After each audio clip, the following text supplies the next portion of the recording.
Good afternoon, everyone. It's a pleasure to be here this afternoon with so many people who really do get it. It's a great consolation to know that you're all out there fighting the good fight. Ladies and gentlemen, a war against Europe and the West is underway to conquer it for Islam. A war against the Jewish world is underway to exterminate it. These two things are umbilically connected. You can't understand the onslaught against the Jewish world unless you understand how Europe and the West have been attacking themselves for so many decades. You can't understand the attack by the West on itself unless you understand the centrality of Judaism to its existence. In my view, the West will only save itself if it comes to understand that Israel and the Jews are the solution to its own existential predicament. At present, it does not. At present, it behaves as if Israel is the problem and the Jews are expendable. So let me unpick all this for you. The barbaric attack on Israel on October 7, 2023, threw down a challenge to the West. Would it support civilization or barbarism? It has not supported civilization. After October 7, one might have thought the world would have sympathized with Israel's defense against an explicitly genocidal agenda, a seven-front war waged by Iran and its proxies to wipe Israel off the map and kill every Jew. Instead, apparently triggered by the single biggest attack on Jews since the Holocaust, much of the so-called civilized world has turned against Israel and the Jewish people. Anti-Semitism is always with us, but this has been something different. This has been a global attack of unprecedented scale against Israel and the Jewish world, which has been sustained. October the 7th fired a starting gun for what the Islamists believed and still believe is their final victory against first the Jews of Israel and then the Christian West. The demonstrations that started on Western streets while the Israelis were still being slaughtered on October 7 are not protests against Israel. They're not protests for the Palestinian Arabs. They are, instead, a delirious assertion of Islamic power over Western streets. For the past 2 years, hate mobs have chanted with impunity for the destruction of Israel, the murder of Jews, jihad against the West on the streets of Western cities, while the police have stood by, failing to enforce their own laws against intimidation and incitement. This has reinforced the Islamists' exultant belief that they have cowed the West into submission and this has incentivized ever more open incitement to jihad against the West. What we've lived through for these past 2 years has been a frenzied campaign to demonize and delegitimize Israel with lies. The media has been pumping out Hamas propaganda as credible, even when it is patently ridiculous. I mean, Israel's alleged genocide is, it would seem, the very first genocide in history where the genocidists have provided their victims with hundreds of thousands of tons of food and moved hundreds of thousands of these victims out of harm's way. The statistics produced by the Hamas of the numbers killed during the war, which have failed to identify among these casualties one single combatant and claim that every single death was a civilian killed by Israel, suggests that Gaza is the first society on earth to have totally abolished natural death. This is a truly miraculous achievement. Zionism, the self-determination of the Jewish people in their ancestral homeland, has been redefined as Nazism and Zionists as beyond the pale. Israeli self-defense against genocide has been branded as genocide. Open demonization of the Jews with brazen and ancient tropes of Jews controlling the world in their own interests are now rampant. This deranged obsession has been normalized in our universities, among the professions, across the culture, laundered by the entire global humanitarian and human rights establishment, which has weaponized this by lawfare through the Hamas-sympathizing United Nations and its echo chamber NGOs like Human Rights Watch and Amnesty and the international courts. Amazing? Incredible? If you care about the survival of Europe and the West, you'd better believe it. It's a pathological discourse not applied to any other nation, people, or cause on earth.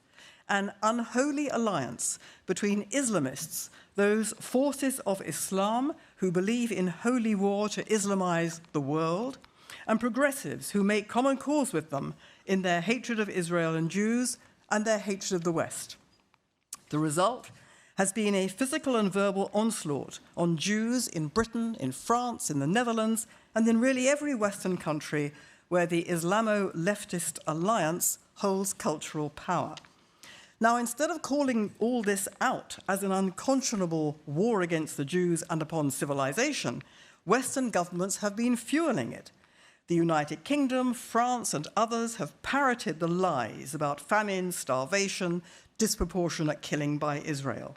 Governments in Europe, the graveyard of the Jewish people over centuries, have been recycling the genocidal lies of Islamists determined to exterminate the Jewish people and conquer the West. This matters not just because it's an offense against decency and humanity. It matters not just because Israel is crucial to the West's security and military defense. It matters because Israel and the Jewish people are central to the war against the West on a civilizational level. The foundational structure of Western civilization was, of course, Christianity. But Christianity was founded upon Judaism, and it's the Hebrew Bible which has been the source of the West's conscience, the internalization of right and wrong, respect for human life, justice and compassion, moral responsibility and duty to others.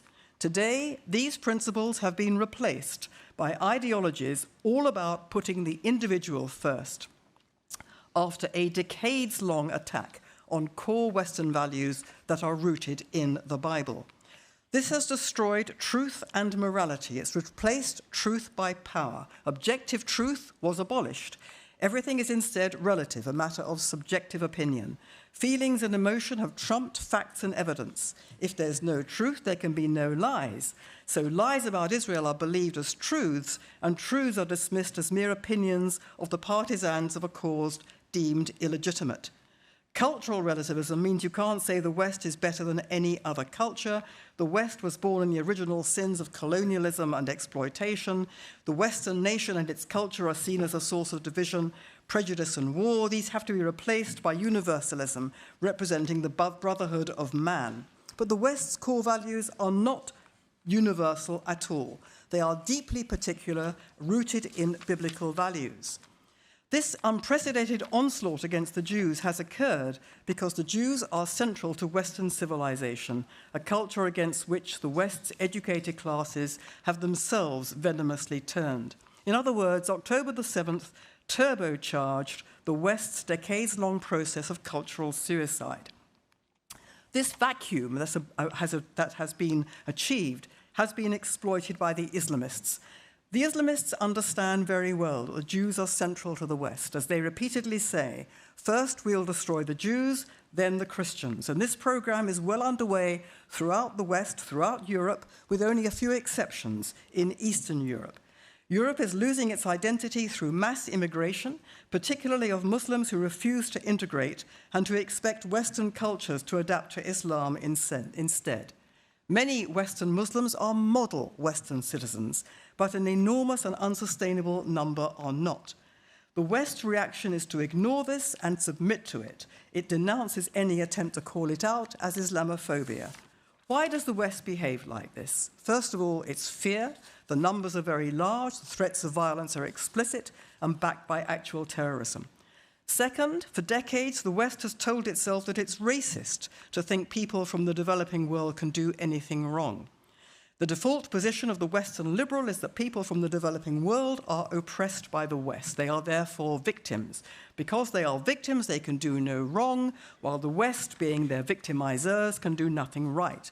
And Israel is considered one of the victimizers. Under this ideology, Jews can never be victims because they are said to control everything. They control finance, they control the law, they control the media, they control industry. This, of course, is paranoid anti-Semitism. So at its core, the default position of the Western liberal is deeply anti-Jew. Ignoring the threat to itself, the West therefore blames Israel for defending itself against that same threat. We've all gone through the looking glass.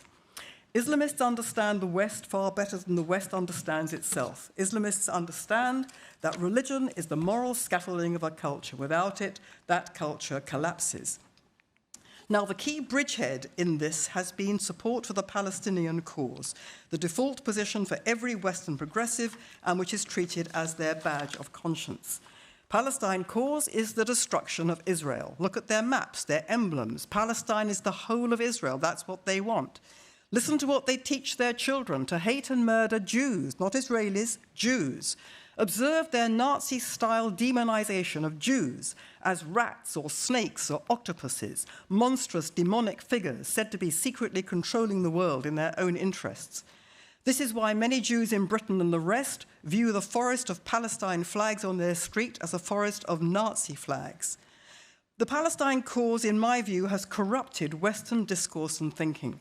Those who've embraced this cause parrot the very same blood libels about Israel, the same visceral disgust of Jews, the same poisonous fantasies, the same recycling of the ancient stereotypes of Jewish supremacy, the chosen people, the blood libels, and the West calls this conscience. This is the same inverted thinking that accuses the Israeli Jewish victims of genocidal assault of being the genocidal aggressors, and it claims that the Islamists' agenda to conquer the West is a defense against Islamophobia. Palestinianism is the Trojan horse for anti-Semitism, and anti-Semitism is the Trojan horse for the attack on Western civilization. Anti-Semitism isn't about the Jews. It says nothing about the Jews. What it says is that those who hold these views are degenerate, dehumanizing barbarians. A society of degenerate, dehumanizing barbarians will not survive and doesn't deserve to do so. So what's to be done? Plenty is to be done. We must all speak out against these lies. We must reassert, celebrate, promote, and defend the core values of the Western nation rooted in the West's historic tradition and institutions. We must turn the universities back into the crucibles of reason rather than what they've become, which is engines for the destruction of reason. We must restore education as the transmission of Western culture, prioritize the married family, defend the nation's borders, face down Islamization, reassert the core value of one law for all, curb immigration, deport Islamic extremists, and ban Sharia law, which recognizes no superior secular authority and is therefore fundamentally an assault on Western liberal democracy. Israel's message to the West is that the Western nation-state is not, as is often said, the route to nationalism and fascism. The Western nation-state is essential to defend freedom, democracy, and the core values of European and Western society. The message that Israel has to the West is this, that a culture that understands and values what it is will live, while a culture that despises itself and wants to erase its particular and historic identity will die. Israel's message to the West, and it could not be more important at this moment in history, is that in order to survive, a culture has to choose life.